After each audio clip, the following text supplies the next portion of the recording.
Hi guys, magandang araw sa ating lahat. Ito pong Gamidigs Vlog. At mayroon mabuting balitang ating Presidenteng PBBM at panoorin natin to guys. Magandang araw po sa ating mga minamahal na kababayan. Meron po akong ibabalita sa inyo.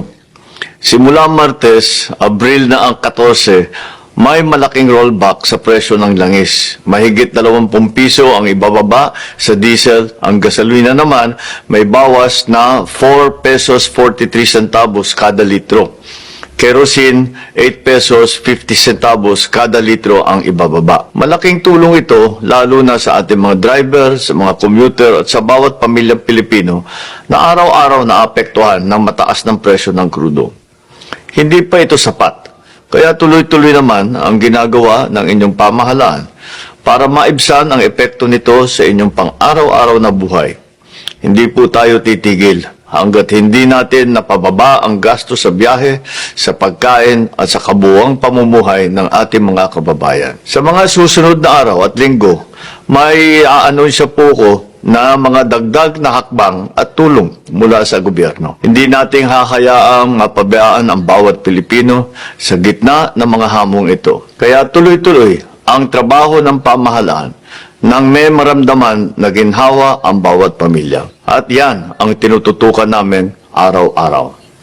Maraming salamat po. Ayan guys, o diba napakagandang balita ng ating Pangulo na kahit papaano may mga diskwento na sa ating diesel, gasolina at kerosene. O diba? Sana magtuloy-tuloy nang bumaba ang presyo ng iba pang mga bilihin din dahil sa pagbaba na rin ng ating mga ng langis. O, di ba? O, yan guys. Sana matuwa tayo sa pahayag ng ating Pangulo na tungkol dyan sa diesel, gasolina at kerosene na babaan na rin. Or bumaba na ng kahit pa paano, kahit pa konti-konti lang, at least malaking tulong na rin yan sa mga gumagamit ng mga gasolina, diesel o kerosene. Yan. O, yung mga walang sasakyan, huwag na kayo magpakarga. Lalo na itong mga DDS guys. O, kahit walang sasakyan, sila pang malakas umangal. Diba?